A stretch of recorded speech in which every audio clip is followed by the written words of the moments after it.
thank you everybody for being here tonight. I know I'm the only thing standing between you and food, so I'll try and make my speech quite fast.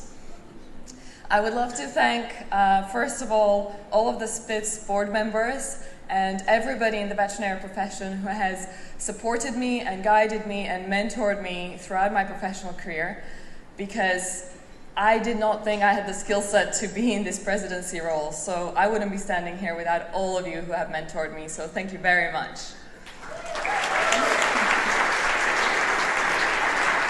And as I take on this presidency role, I'm reminded of my biology high school teacher, because there was a very particular moment when we were standing in the hallway of my high school and we were saying our final goodbyes, because I was about to get on a plane and fly from Tokyo to London to study at the RVC.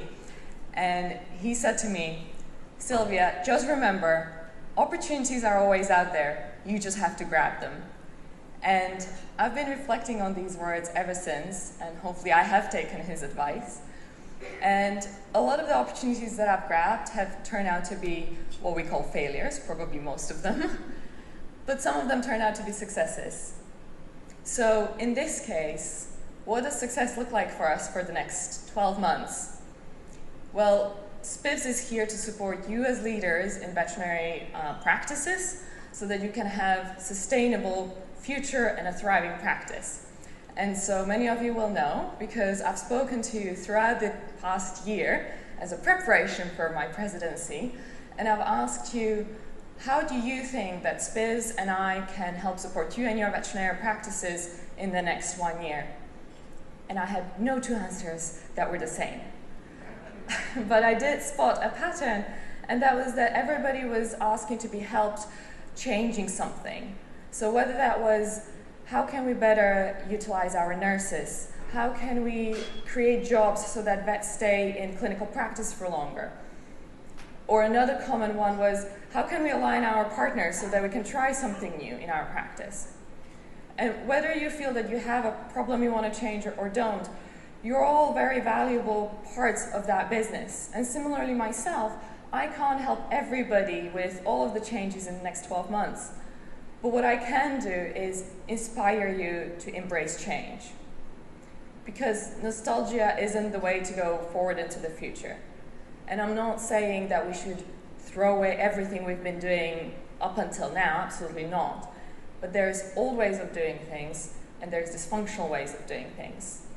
And we need to find the difference between these two and critically assess our past. However, criticism of the past alone is not enough. We first must decide that we do want a better future. And I can't help people who don't want to be helped. And oftentimes, the obstacle in changing something is ourselves. And that's totally understandable, because we are the product of those old ways. So what we have to find is that openness of mind so that we can be creative and find new possibilities. Now, I know that mindset change can take a long time, but it can be quite instantaneous.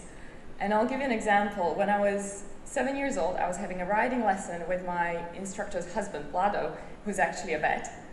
And I was trying to get over this jump, and my pony just wouldn't go. And both of us knew that the pony could jump. He used to compete.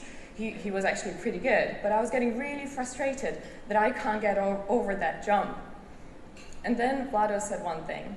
He said, I will never forget this. He said, just throw your heart over the jump and jump after it. And guess what? The pony jumped, and he jumped for the rest of that lesson. And all it took was a slightest mind shift change in myself. So first of all, of course, we need to decide that we want to reach our goals. And believe me, I really wanted to get over that jump. I can be quite stubborn. But then I had to change my perception of that situation. And so SPVS is here to support you during your times of change, and we do that through all the resources that we create for you, as Ryan and I described during the opening plenary session. But there is one other resource that we're launching very soon, and I'm very excited to share it with you now, and it's the SPVS Business Club.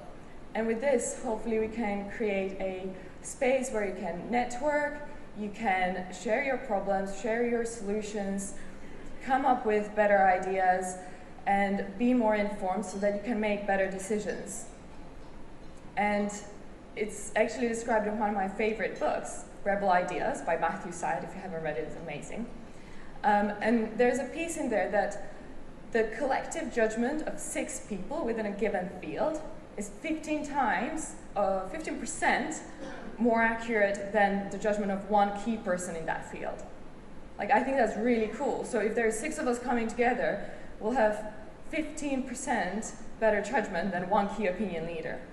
So hopefully with this, SPVS can create that space for you where you can network, you can share, you can ultimately make better decisions so that you can make and build strong leadership teams in your veterinary practice so that you can have a sustainable and a thriving practice in the future. So go, grab opportunities, please embrace change, and have a fantastic 2024. Thank you.